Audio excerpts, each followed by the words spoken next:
सदस्यहरू, अब शून्य समयको कार्यक्रम प्रारम्भ हुन्छ। शून्य समयमा बोल्न चाहनुहुने मान्य सदस्यहरूको लागि 1 मिनेटको समय निर्धारण गरिएको छ। सर्वप्रथम मान्य सदस्य अच्युत प्रसाद मैनाललाई बोल्न समय दिन्छ। सम्मान्य सभामुख महोदय, संविधान सभा अध्यक्ष, पूर्व सभामुख, आदरणीय लोकतान्त्रिक आन्दोलनका व्यक्तित्व सुभाष नेमाङ प्रति हार्दिक श्रद्धा सुमन व्यक्त गर्दछु र नेपालको संविधानको धारा 10 मा कुनै पनि नेपाली नागरिकलाई नागरिकता प्राप्त गर्ने हकबाट वञ्चित गरिने छैन भन्ने व्यवस्था गरिएको छ। त्यस्तै धारा 11(7) ले समेत विदेशी नागरिकसँग विवाह गरेका नेपाली महिला नागरिकबाट जन्मिएका व्यक्तिको हकमा निज नेपालमा नै थायी बसोबास गरेर निजले विदेशी मुलुकको नागरिकता प्राप्त नगरेको अवस्थामा निजले सङ्घीय कानुन बमोजिम नेपालको नागरिकता प्राप्त गर्ने भन्ने व्यवस्था रहेको छ र सो सम्बन्धमा संसदले समेत नागरिकता ऐनमा व्यवस्था गरिसकिएको छ। तर आवश्यक उक्त नियमावलीलाई गृह मन्त्रालयले आवश्यक प्रक्रिया अगाडि बढाउन विलम्ब गर्दा आज सयौँको सङ्ख्यामा ती नागरिकताबाट ती नागरिकहरू वञ्चित भएका छन्। उनीहरूको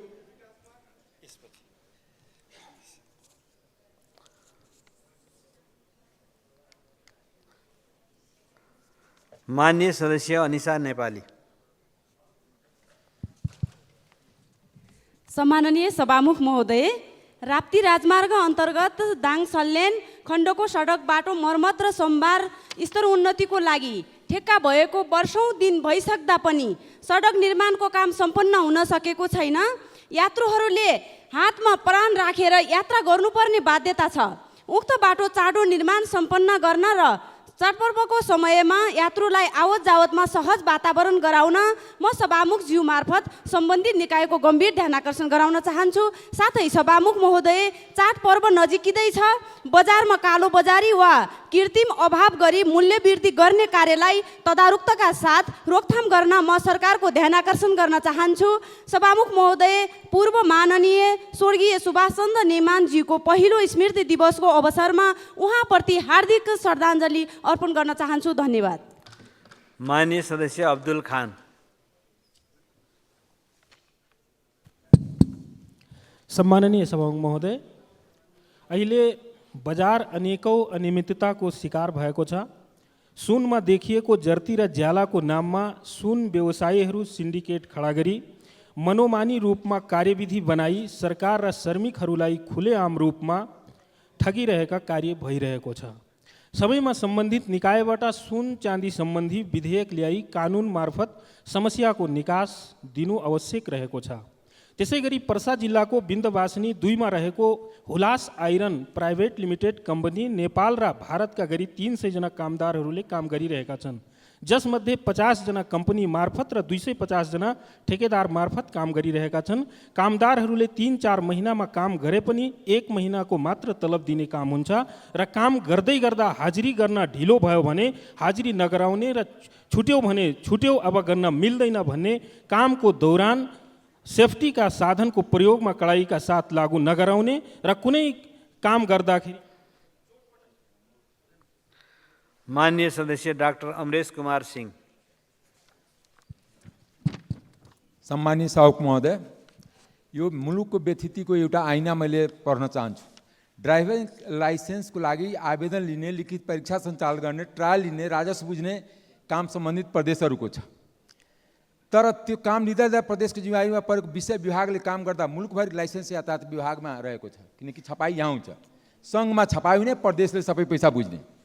छपाई मसिन प्रदेशमा किन नहुने? कहिले मसिन किन्ने त कहिले कार्ड किन्ने समस्या झेल्दै आएको विभाग छ। हाल 9 लाख थान कार्ड रहे तापनि 17 लाख नागरिक 2 वर्षदेखि लाइसेन्स कार्ड नपाई रसिदको भरमा घुमिराखेका छन्। मसिन बिग्रिने, सफ्टवेयरमा समस्या आउने, सर्भर ह्याङ हुने समस्याले नागरिक वाक बनेका छन्। राष्ट्रिय परिचय पत्र, नागरिक एपसँग आबद्ध गर्ने प्रदेशबाट समेत छपाई सुरु गर्ने, ट्राफिकलाई प्रविधि उपलब्ध गराई चेक जाँच गराउने काम तत्काल गरेर समस्या समाधान गर्न जरुरी छ। सवारी साधन दर्ता नवीकरण गर्ने, यातायात कार्यालयहरू आजको मितिसम्म पनि कागजी ढडामा रमाएका छन्। दलालहरूले अफिस घेरेका छन्, कर्मचारी 3 दलालसँग मिलेर धन्दा चलाउँछन्। अफिसको ढडा कहिले डिजिटाइजेसन हुने, नागरिकले सहसेवा कहिले पाउने? माननीय सदस्य अमृतलाल राजवंशी। सम्मान्य सभामुख महोदय, संविधान सभाका अध्यक्ष स्वर्गीय सुभाष चन्द्र नेङमाङज्यूको प्रथम स्मृति दिवसको अवसरमा उहाँप्रति भावपूर्ण श्रद्धाञ्जली व्यक्त गर्न चाहन्छु। सभामुख महोदय, झापा जिल्लाको मध्य भागमा पर्ने कन्काईमाई नदीको हुलाकी राजमार्गमा पर्ने मुख्य पुल करिब 720 मिटर लामो पुल झापाली जनताहरूको दक्षिणी भेगमा बसोबास गर्ने जनताहरूको एकमात्र विकल्पको रूपमा भएको गत 11-12 वर्षदेखि निर्माणाधीन अवस्थामा छ। त्यो पुल हाल अल्पत्र अवस्थामा छ। सरकार र निर्माण कम्पनीको बीचको समस्या समाधान गरेर अलपत्र अवस्थामा रहेको पुलको बाँकी काम तुरुन्त सुचारू होस् भनेर सरकारसँग म जोरदार माग गर्न चाहन्छु। धन्यवाद। माननीय सदस्य अर्जुन नरसिंह केसी।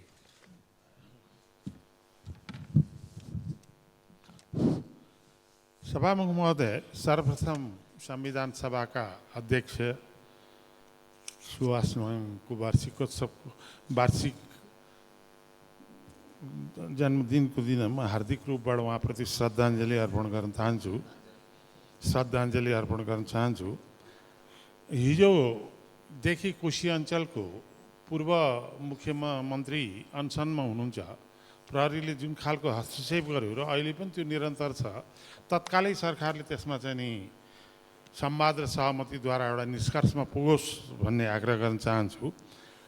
र अर्को तेस्रो कुरा, राष्ट्रको इज्जत प्रतिष्ठाका प्रतिनिधि दक्षिण एसियाली खेलकुद सागमा स्वर्ण पदक प्राप्त 207 मध्ये अहिलेसम्म 207 मध्ये 100 जनाले चाहिँ नि प्रवास विदेश नेपाल छाडिसकेको अवस्था छ।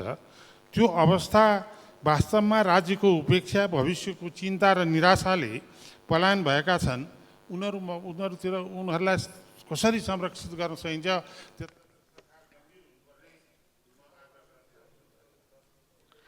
माननीय सदस्य अशोक कुमार चौधरी।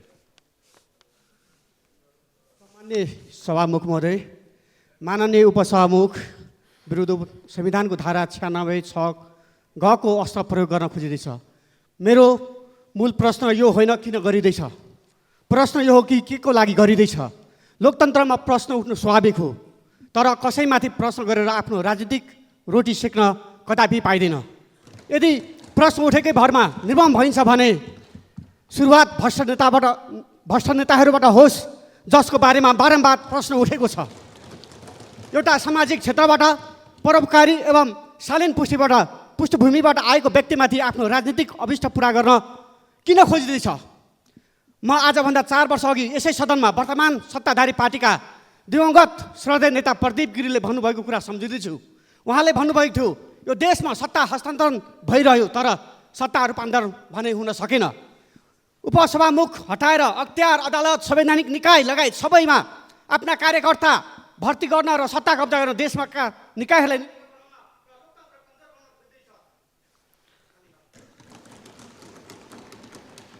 माननीय सदस्य आसमा कुमारी चौधरी। सम्माननीय सभामुख महोदय, सर्वप्रथममा संविधान सभा अध्यक्ष सुभाष नेङमाङको प्रथम स्मृति दिवसको अवसरमा हार्दिक श्रद्धाञ्जली व्यक्त गर्दछु। राष्ट्रिय क्यालेन्डरले राष्ट्रिय जीवन निर्धारण गर्दछ। यसले सामाजिक सांस्कृतिक पक्षलाई थितिबारको उल्लेख गरेको हुन्छ। देशमा विद्यमान सबै संस्कृतिहरू देशका सम्पत्ति हुन्। थारू समुदायले मनाउने अटवारी पर्वलाई पनि थितिको आधारबाट राष्ट्रिय क्यालेन्डरमा उल्लेख गरिँदा सो संस्कृतिको सम्मान हुने र समुदायमा कहिले पर्व मनाउने भन्ने अलमल नहुने हुन्छ। त्यसैले राष्ट्रिय क्यालेन्डर फराकिलो बनाउन सभामुख मार्फत जोरदार माग गर्दछु। धन्यवाद। माननीय सदस्य असीम शाह।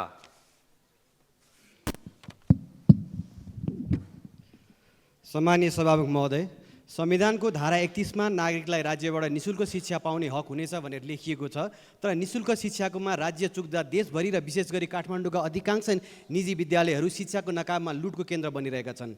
अतिरिक्त शुल्क असुल्नकै लागि विद्यार्थीहरूलाई बोझ हुने गरी अनिवार्य एक्स्ट्रा क्लासेसमा बस्न बाध्य पारिरहेका छन्। अभिभावकबाट अतिरिक्त पैसा वसुलेर ढाड सेकाउने काम राजधानीका स्कुलहरूमा अहिले भइरहेको छ। स्कुलको कमाउ धन्दाले गर्दा विद्यार्थीहरू 12 घण्टा स्कुलमा बस्न बाध्य भएका छन् अनि एसएससीको तयारीकै नाममा अनिवार्य होस्टेल बस्नुपर्ने बाध्यता सिर्जना गरेर अर्को धन्दा मौलाएको छ र यति गर्दा पास हुने विद्यार्थीको सङ्ख्या 48% हाराहारीमा छ। राज्यको अनुगमन खोइ नतिजा खोइ। विद्यालयमा अनिवार्य खाजा खानुपर्ने, ड्रेस कापी किताब स्कुलले तोकेको ठाउँमा खरिद गर्ने पर्ने बाध्य छन् अभिभावकहरू। अभिभावकज्यूहरूलाई पनि म यो सिन्डिकेट विरुद्ध आवाज बुलन्द पार्न आह्वान गर्न चाहन्छु र यस्तो सेवाका नाममा व्यापार चलाउने स्कुलहरूलाई पनि कडा अनुगमन गर्न शिक्षा मन्त्रालय, काठमाडौँ महानगरपालिका लगायत सबैको गम्भीर ध्यान आकर्षण गर्न चाहन्छु र उपसभामुखको नाममा भइरहेको राजनीतिक षड्यन्त्रको गम्भीर प्रतिवाद गर्न चाहन्छु। माननीय सदस्य ईश्वर बहादुर रिजाल। सम्माननीय सभामुख महोदय, स्वर्गीय सुभाष नेउमाङप्रति म भावपूर्ण श्रद्धाञ्जली अर्पण गर्दछु र म राजनीतिक कामकै सिलसिलामा गुल्मी जिल्लाबाट आउँदै गर्दा नारायणघाटदेखि बुटवलसम्मको बाटो जनताको त्यो सार्वजनिक स्थल हो, तर जनताको ठिक आँगन जस्तो देखिन्छ। जनताको आँगन सरकारले भत्काइदिएर अनि हिउँदमा अक्सिजन चाहिने अनि बर्खामा एउटा डुङ्गा चाहिने त्यो हालत छ, त्यो अवस्था छ। र म निवेदन गर्न के खोजेको भनेदेखि अब ठेक्का टेन्डर गर्दा पैसाको मात्रै बिलो जाने सिस्टम नगरौँ, समयभित्र सक्ने, कसले चाहिँ बढी समय कम लगाएर त्यो सक्छ त्यो विषय राखेर टेन्डर आह्वान गरौँ भनेर म सरकारको ध्यान आकर्षण गर्न चाहन्छु। सभामुख महोदय मार्फत सबैको ध्यान आकर्षण गर्न चाहन्छु। धन्यवाद। माननीय सदस्य उर्मिला माझी। सम्माननीय सभामुख महोदय, चाडबाड नजिकिँदै गर्दाखेरि राजधानी र राष्ट्रिय राजमार्गहरू लगायत देशैभरिको बाटोघाटोहरूको अवस्थाहरू अस्तव्यस्त अवस्थामा छ। राज्यको र सरकारको ध्यान त्यसतर्फ छैन। तर हिजो अस्तिदेखि चर्चामा आइरहेको छ राजनीति पूर्वाग्रहको कारण र आफ्नो निहित स्वार्थ पुरा गर्नको निम्ति जो उपसभामुखमाथि पूर्वाग्रही ढङ्गले जो आरोप र चाहिँ राजीनामाको माग गरिरहेको छ, महिला अधिकारको र समावेशिताको कुरा गरेर नथाक्ने सरकार कहीँ प्रशासकीय अधिकृतलाई विदेश जानबाट प्रतिबन्ध लगाउने, कतै उपसभामुखमाथि नियोजित रूपमा चाहिँ आरोप लगाएर चाहिँ अभियोगसम्म लाउने जो खालको चाहिँ प्रपञ्च यो सरकारले रचिरहेको छ, यो सही छैन भन्ने मलाई लाग्छ। र आफ्नो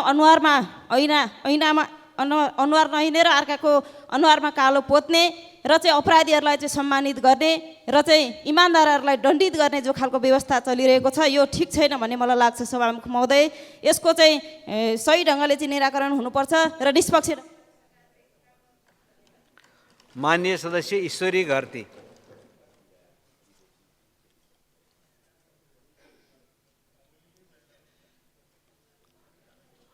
अर्को लिनुहोस् त। सम्मान्य सभामुख महोदय, संविधान सभाका अध्यक्ष स्वर्गीय सुभाषचन्द्र नेमाङप्रति भावपूर्ण श्रद्धाञ्जली अर्पण गर्दै म आफ्नो विषय प्रस्तुत गर्छु।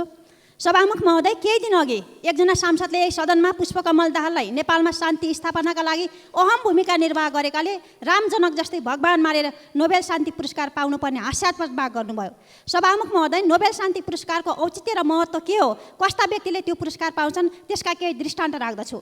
दक्षिण अफ्रिकामा रङ्गभेद अन्त्य गर्न प्रयास गरे बापत नेल्सन मण्डेला, रङ्गभेद र असमानता विरुद्ध अहिंसात्मक सङ्घर्ष गरे बापत मार्टिन लुथर किङ जुनियर, गरिब र असहायको सेवामा समर्पित भए बापत मदर तेरेसा, बाल शिक्षा अधिकारको वकालत गरे बापत झन्डै मारिएकी मलाला लगायतका हस्तीहरूले प्राप्त गरेको नोबेल शान्ति पुरस्कारको किन खिल्ली उडाइयो? प्रचण्ड नेतृत्वमा नेपालमा 1 दशक चलेको द्वन्द्वमा हजारौँ मरे, घाइते भए, बेपत्ता पारे, अझै शान्ति प्रक्रियाको काम टुङ्गिएको छैन। उनीहरूले शान्तिको नायक मानेर नोबेल शान्ति पुरस्कार चाहिने? सभामुख महोदय, हात्ती र हात्ती छापा, शान्ति र हिंसा एउटै हुन् भन्ने भाष्य जबरजस्ती स्थापित गर्ने दुष्प्रयास यस सदनबाट नगरे।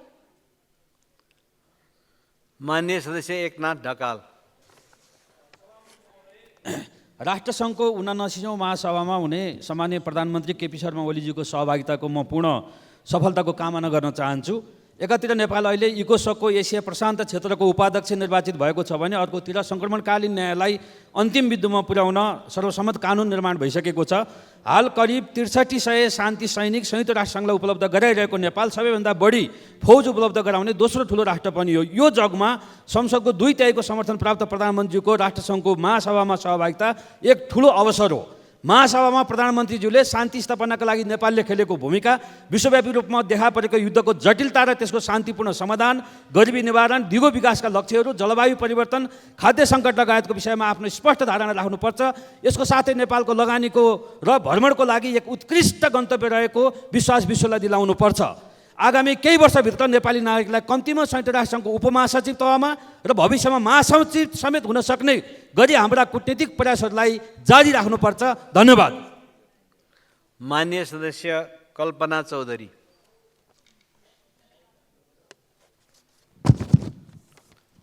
सम्माननीय सभामुखज्यू, सर्वप्रथम नेपाललाई संसारमा चिनाउन र नेपालीको प्रतिष्ठालाई उच्च राख्न सफल खेलाडी पले शाहला गोवर्धनलाई हार्दिक बधाई दिन चाहन्छु। त्यस्तै आउँदै गरेको चाडपर्वमा खाद्य संस्थानलाई व्यवस्थित बनाउन र गरिबीहरू जो बिहान खाएर बेलुका के खाउँ भन्ने जनताहरूलाई पनि चाडपर्वलाई चाडपर्वकै रूपमा मनाउन पाउन् भन्ने प्रस्ताव सरकारलाई सभामुख मार्फत सुझाव दिन चाहन्छु। त्यस्तै चाडपर्वमा घर जाने जनताहरूलाई यातायातको सहज व्यवस्थाको लागि पनि सरकारको ध्यान आकर्षण गराउन चाहन्छु। धन्यवाद। जय नेपाल। माननीय सदस्य कालुराम राई। सम्माननीय सभामुख महोदय, संविधान सभा अध्यक्ष सुभाष नेङमाङ प्रति भावपूर्ण श्रद्धाञ्जली अर्पण गर्दै म आफ्नो भनाइ राख्न चाहन्छु।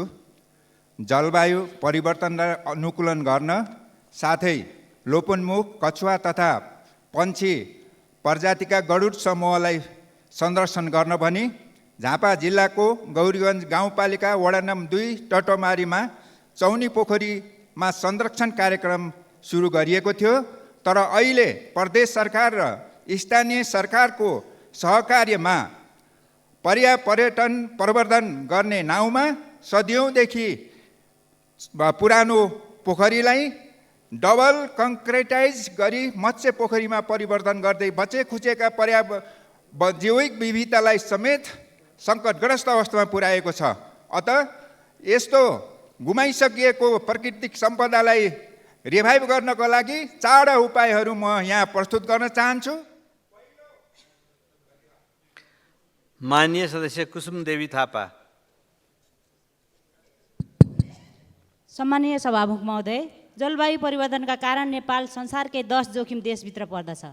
यसको गम्भीरतालाई हेरी सर्वोच्च अदालतले 2075 साल पुस 10 गते नै जलवायु परिवर्तनसँग सम्बन्धित कानुन बनाउन फैसला गरिसकेको छ। अदालतले वातावरण संरक्षण ऐन 2053लाई अपूर्ण ठहर गर्दै जलवायु परिवर्तन अनुकूलन र न्यूनीकरणका लागि छुट्टै कानुन निर्माण गर्न निर्देश दिएको छ। यस्तो गम्भीर चिन्ताको विषयलाई अदालतबाट भएको स्पष्ट निर्देशका बावजुद पनि आवश्यक कानुन अझै बनाइएको छैन। जलवायु परिवर्तन नीति 2076, नापा 2010 र लापा 2011ले एउटा ढाँचा प्रदान गरेको छ, तर बलियो कानुनी आधार बिना यी पहल कार्यान्वयनमा गर्न सकिएको छैन। सरकारलाई अदालतको आदेशअनुसार जलवायु परिवर्तन सम्बन्धी व्यापक कानुन निर्माण र कार्यान्वयनको प्रक्रियालाई छिटो अघि बढाई हाम्रो राष्ट्रको वातावरण र सामाजिक आर्थिक भविष्यलाई सुरक्षित गर्ने आजको राष्ट्रिय आवश्यकता भएकोले सबैको ध्यान आकर्षण गराउन चाहन्छु। धन्यवाद। जय नेपाल। माननीय सदस्य किरण कुमार शाह।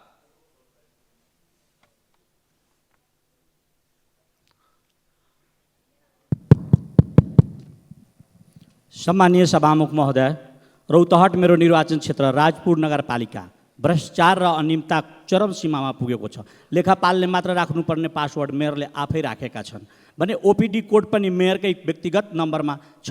करोडौँको बेरुजी र असुल उप रहेको यस पालिकामा आर्थिक अनियमितता दिन प्रतिदिन बढिरहेको छ। सुशासन र पारदर्शिता कायम गर्नुपर्ने ठाउँमा नगर प्रमुखले कार्यालय सहयोगीको नाममा पेस्की निकालेर रकम दुरुपयोग गर्ने, आर्थिक सहायताको नाममा आफ्ना आसेपासेको नाममा भुक्तानी देखाएर आफै रकम लिने, विकास निर्माणका कार्य प्रदर्शी नगर्ने, गोप्य उपभोक्ता समितिदेखि टेन्डर समेत मिलोमतोमा गोप्य गरी अनुचित लाभ लिने लगायतका कार्यहरू गरिरहेको हुँदा विकास निर्माणको कामहरू अनियमित फाइदाहरू उठाउने कामहरू भइरहेका छन्। यस्तो भ्रष्टाचार रोक्न नेपाल सरकारको ध्यान आकर्षण गराउँदछु।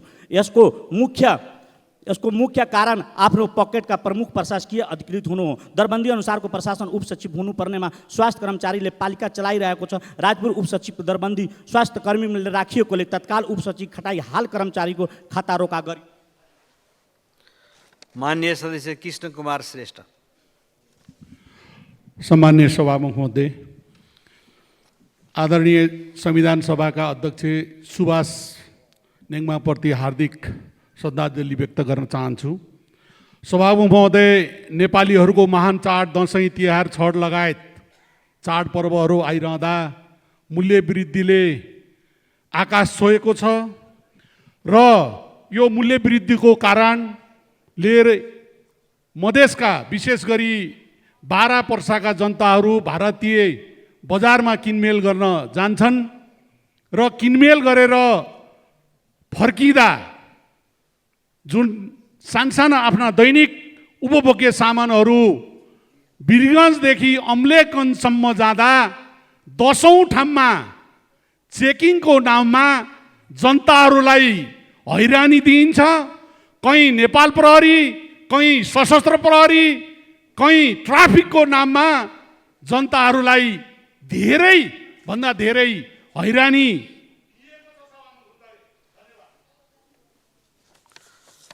माननीय सदस्य गणेश पराजुली।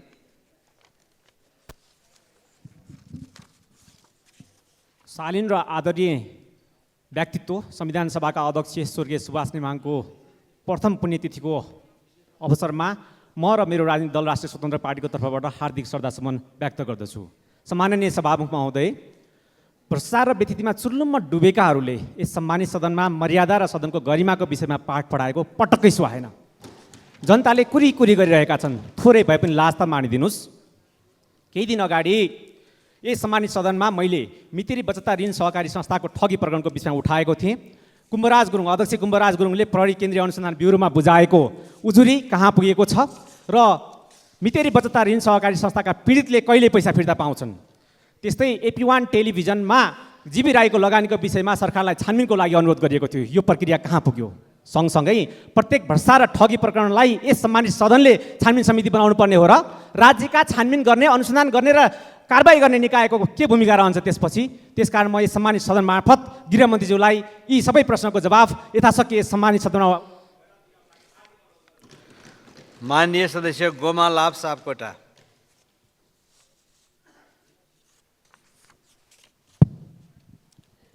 सम्माननीय सभामुख महोदय, चाडपर्वको सिजन आउँदै गर्दा एकातिर बजारमा गुणस्तरहीन खाद्य वस्तुको बिक्री मूल्य वृद्धि र कालो बजारी बढ्दो सम्भावना बढ्दै गएको छ भने अर्कोतिर खराब बाटो र बढ्दो सवारी साधनको चापले गर्दा बढी सडक दुर्घटना भई अत्याधिक जनधनको क्षति हुने गरेको छ। त्यसै गरी तराई मधेसका अधिकांश जिल्लाहरूमा दैनिक रूपमा 8 देखि 10 घण्टासम्म लाइन काट्ने गरिएको छ। यी सबै समस्याहरूको समाधानका लागि समयमै नीति र योजनाहरू तयार गरी कार्यान्वयन गर्न गराउन र सम्माननीय सभामुख महोदय मार्फत सरकारको गम्भीर ध्यान आकर्षण गराउन चाहन्छु। त्यस्तै संविधान सभाका अध्यक्ष सुभाष चन्द्र नेङमाङजीको प्रथम स्मृति दिवसका उपलक्ष्यमा श्रद्धाञ्जली व्यक्त गर्दछु। धन्यवाद। माननीय सदस्य चन्द्रबहादुर विश्वकर्मा। महोदय, सर्वप्रथम संविधान सभाका अध्यक्ष सुभाष नेमाङप्रतिमा हार्दिक श्रद्धाञ्जली अर्पण गर्न चाहन्छु र हामीलाई सबैलाई जानकारी छ गत कार्तिकमा जाजरकोटको रामीडाँडामा केन्द्रबिन्दु बनाई गएको भूकम्पको बारेमा जसले 154 जनाको मृत्यु, 366 जना घाइते, 62,011 भौतिक संरचना ध्वंस गरी करिब 95,787 जना जनसङ्ख्या प्रभावित हुने गरी गएको भूकम्प थियो। तर अहिले यहाँसम्म आउँदाखेरि त्यहाँका जनताले जाजरकोट र रुकुमका जनताले चिसो पनि सहे, गर्मी पनि सहे र बर्सातको समय पनि उनले आफ्नो बाध्यकारी अवस्थामा त्यो जीवन बिताएका छन् र अहिलेसम्म त्यहाँ पुनर्निर्माणको प्रक्रिया अगाडि बढेको छैन। कार्यविधिको अभावले छिटोभन्दा छिटो कार्यविधि निर्माण गरी त्यो दुवै जिल्लाको पाइपर्ने ठाउँमा पुनर्निर्माण प्राधिकरण स्थापना गरी त्यो कार्य अगाडि बढाइयोस् भन्ने कुरा। माननीय सदस्य छिरिङ डमडुल लामा भोटे।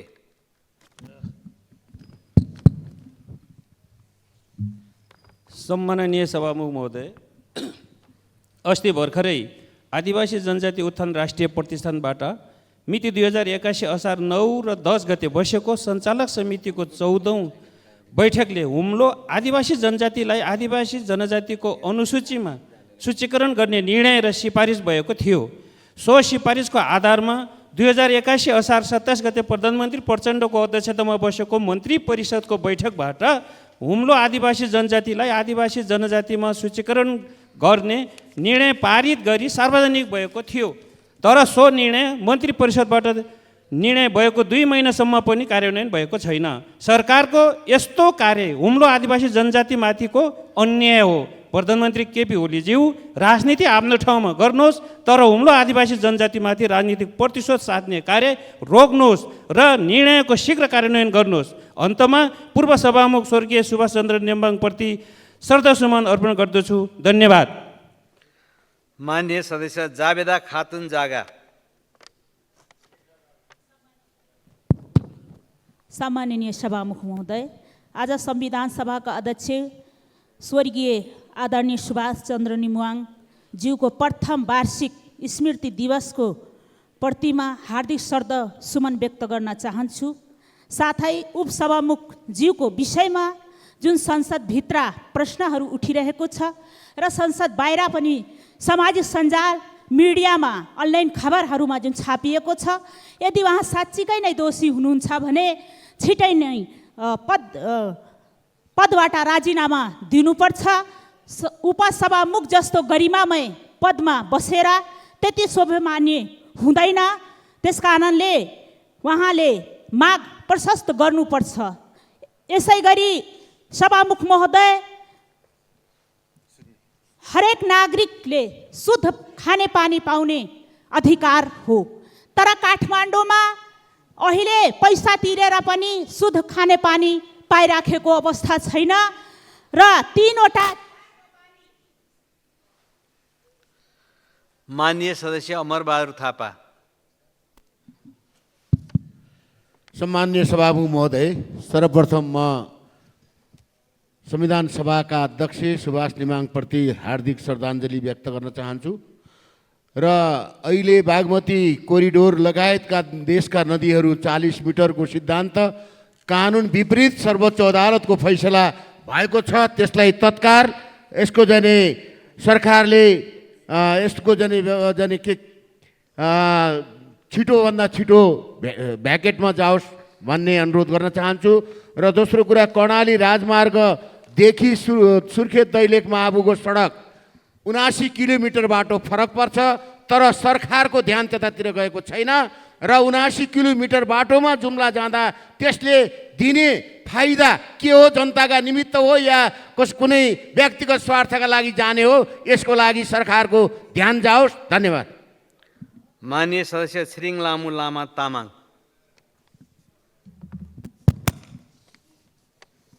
सम्माननीय सभामुख महोदय, सर्वप्रथम महान जनयुद्ध र जनआन्दोलनको बलमा स्थापित सङ्घीय गणतन्त्र नेपालको तत्कालीन सभामुख संविधान सभा अध्यक्ष स्वर्गीय सुभाष चन्द्र नेम्बाङको प्रथम स्मृति दिवसको अवसरमा उहाँप्रति हार्दिक श्रद्धासुमन अर्पण गर्दछु। उहाँको योगदानको स्मरण गर्दै मेरो विषयमा प्रवेश गर्ने अनुमति चाहन्छु। सभामुख महोदय, यो वर्षको दसैँ आउन थालिसकेको छ। मानिसहरू दसैँको उल्लासमय माहौलको प्रतीक्षामा छन्, तर कर्णालीमा भने दुःखको दिन आउन थालेको छ। दसैँमा एकपटक घर नजाउँ, समाजले के भन्ला भन्ने डर छ। जाउँ भने सडक छैन। कतिपय कर्णालीवासीको प्लेनको टिकट कुर्दा कुर्दै र कतिपयको पैदल हिँड्दा हिँड्दै दसैँ सकिन्छ। त्यसैले सम्माननीय सभामुख महोदय, यो वर्ष कालोपत्रे सडक पुगेका जिल्लामा साना जहाज मार्फत हुने सबै फ्लाइटहरू दसैँ तिहारको अवधिभर भरि हवाई सेवा बन्द गरी कर्णालीका एयरपोर्टमा मात्र उडान गर्ने व्यवस्था सरकारले मिलाइयोस्। सडक हवाई सेवा र राज्यको स्रोतमा चरम विभेद गरिरहेको सरकारलाई कर्णालीवासीले सडकमा दसैँ मनाएर शुभकामना दिन नपरोस् भनी ध्यान आकर्षण गराउँदछु। धन्यवाद। लाल सलाम। मान्य सदस्यहरू, शून्य समयमा मान्य सदस्यहरूले बोल्ने क्रम यहीँ समाप्त हुन्छ।